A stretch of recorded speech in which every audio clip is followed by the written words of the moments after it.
喺 Facebook 就見到有人話去泰國拖黃金啊，翻嚟香港又有8萬蚊，跟住又信咗佢咯。當場俾人捉到啊！喺辦公室就打到好慘啊！你見到地下仲係一笪血跡喺度啊！我臨出嚟前2日都有個新嘅香港人入到去。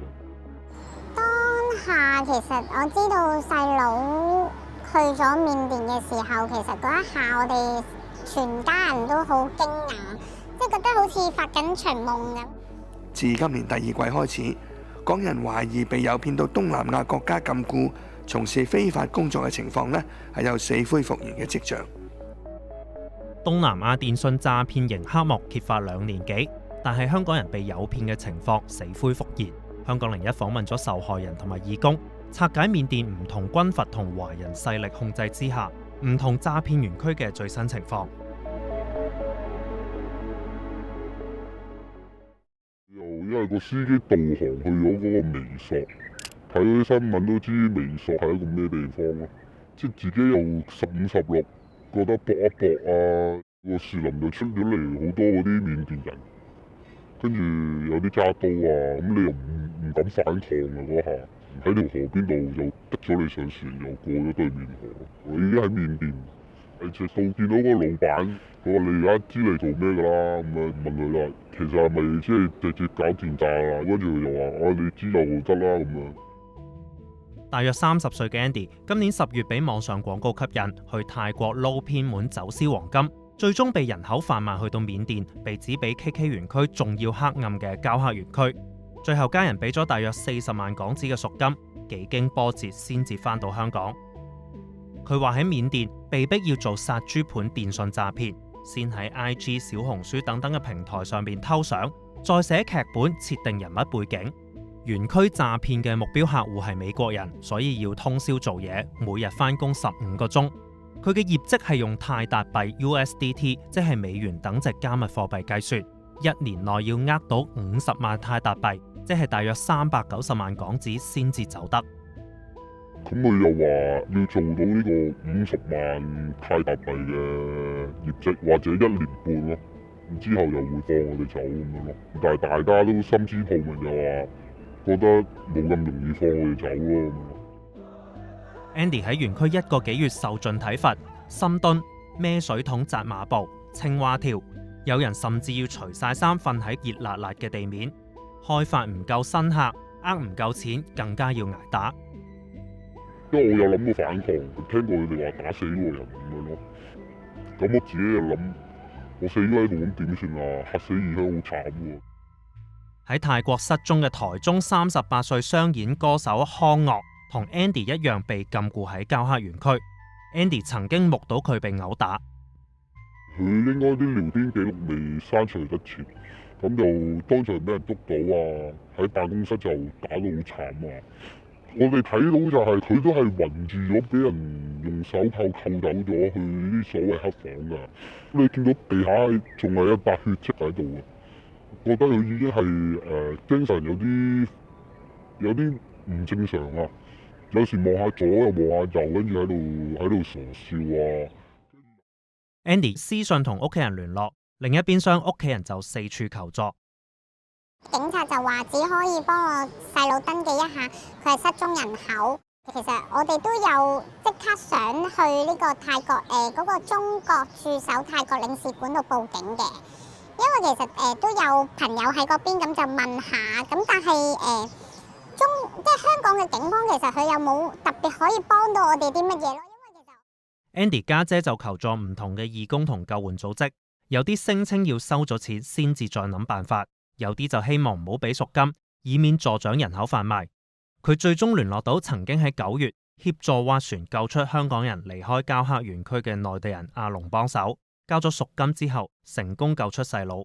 阿龍有同內地公安協調，再同詐騙園區方面溝通，講咗一個金額，就係我哋最少都要預30幾萬嘅人民幣，咁去俾嗰邊軍方去協調一下，睇下可唔可以救翻我細佬出嚟。爹哋媽咪都已經病到，即係最後我哋真係籌錢。一開頭話2日，等咗2個禮拜咯，我都未走。其實到走嗰刻，我仲好似發緊夢啊！叫一個軍人車咗我哋去 KK 園啊，去到 KK 園嗰下，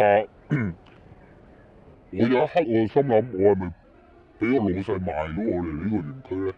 第2日佢就喺 KK 園嗰度就揾咗司機車我哋去山上邊一個軍人嗰啲哨站啊。咁佢就話要安排睇下我哋點樣偷渡，坐翻船過翻條河翻嚟翻泰國嗰邊。我而家安全去咗佢度救嗰個人度車翻過嚟㗎。有中間人幫 Andy 攞翻護照，翻到泰國微索休息咗1晚之後，再經曼谷飛翻香港。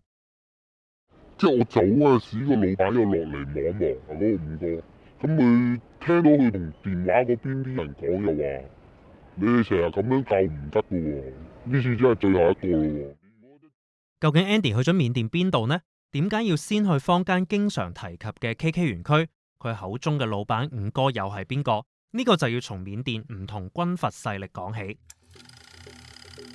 疫情之後，詐騙營區喺緬甸北部同中國雲南省接壤嘅善邦果敢地區興起。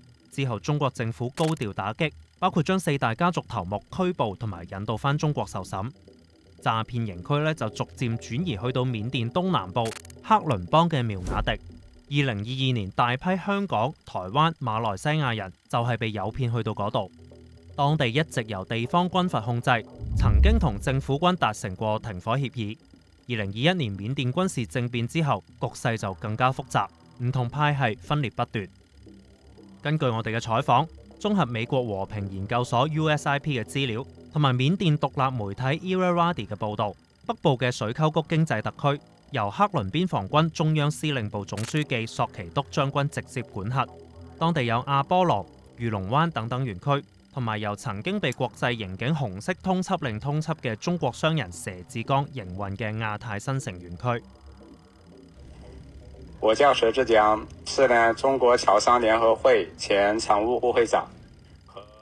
佘志剛2022年喺泰國被捕，當時我哋報道過，佢喺香港註冊咗亞太控股，有改過幾個名，擁有多國護照。今年5月佢就發布影片自稱冤枉。佢又接受卡塔爾半島電視台訪問，自稱為中國做間諜，展示咗部分聲稱係中國嘅機密文件，包括因為經營人口販賣詐騙園區嘅菲律賓班班市長郭華平嘅中國身份登記信息。郭華平競選市長嘅時候聲稱喺菲律賓出世，而佘志剛就聲稱郭華平向佢索取政治獻金。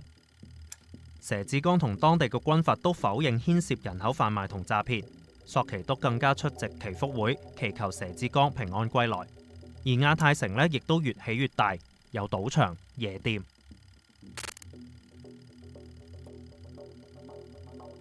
中部苗瓦迪縣城附近嘅有金陰、恒星、PPM 等園區，由克倫邊防軍索奇督嘅親信木統將軍索木同管轄。金陰園區嘅老闆係福建安溪人洪世佳，佢同索奇督關係密切。恒星同澳門經營賭廳嘅恒星集團有關，標誌都係一樣㗎。南部雷格高新鎮有 KK 園區、環亞、泰昌等等園區，由索丁灣少校控制，佢係克倫邊防軍嘅副總司令。再向南有綽號崩牙區嘅澳門江湖人物尹國區東美集團投資嘅塞西港產業園區。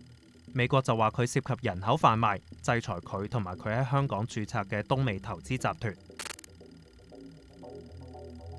而 Andy 被販賣同禁錮嘅地方係喺再南邊嘅山區膠黑山附近，由福建人5哥經營，以前係克倫佛教軍嘅軍營。我所知又係個老闆係福建人咯，佢哋通常嗌佢做5哥，幾個組長都係同鄉嚟。呢間公司有大約200人到啦，但係7成半都係台灣人，跟住剩低有2成可能係馬來西亞人咯。香港人都仲有，計埋我嘅話嗰陣時應該係仲有7個人咯，全部都係俾人呃過去。有啲人都係同我一樣走私黃金翻去啊，但係亦都有人係話叫佢嚟泰國開公司做貸款。现在这个园区知道大概有多少人吗？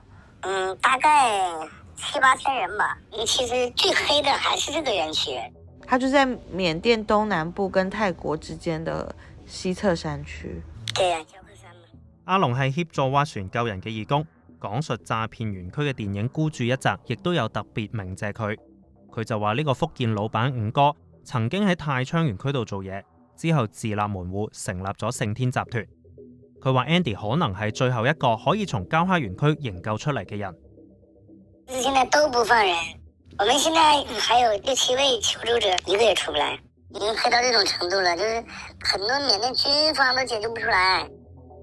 我有留低個聯絡方法嘅，佢哋就話而家園區入邊唔俾傾呢個賠付問題啊，賠完錢都要打斷手腳咁樣咯。我走咗之後，咁本來同我同房嘅人就全部俾人捉晒去問，就聽講就話每人俾人輪流打咗1個鐘啊，又話有個俾電棍電到好慘啊。緬甸苗瓦迪嘅幾個軍閥同埋背後嘅華人老闆，部分已經俾美國、歐盟制裁。當地詐騙園區主要由泰國供電，泰國喺國際社會嘅壓力之下切斷過幾次，之後又再恢復。今年11月25號，有39個外國人從苗瓦迪越境逃亡去泰國，佢哋嚟自斯里蘭卡、尼泊爾、馬來西亞同埋俄羅斯。泰國警方就話佢哋俾高薪工作嘅廣告呃咗。自今年第2季開始，港人懷疑被誘騙到東南亞國家禁錮，從事非法工作嘅情況呢，係有死灰復燃嘅跡象。執法部門陸續收到零星嘅求助個案。今年截至11月25號呢，執法部門一共接獲咗23宗涉及港人喺東南亞國家聲稱被禁錮而冇辦法離開當地嘅求助個案。當中11個人呢係已經回港。就餘下嘅12宗個案呢，佢哋嘅人身自由係報稱受到限制，但係呢係仍然安全。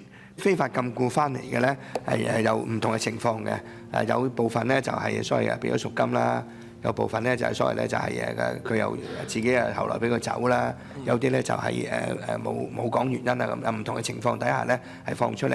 咁但係有一樣呢就係好清楚，就係呢啲人呢去呢基本上都係自願去。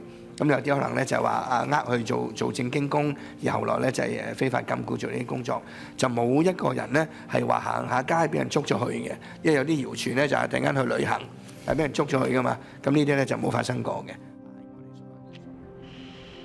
即係咁傻，你去到嗰度你會發現自己其實你乜嘢都唔係咯，你只係一件貨物。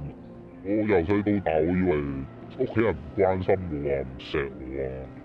而家諗翻先，其實原來我每次都係屋企人幫我，即係想睇到新聞嘅人唔好咁輕易信我啲世界上真係冇咁容易賺嘅錢咯，唔想再有人俾人呃過咯。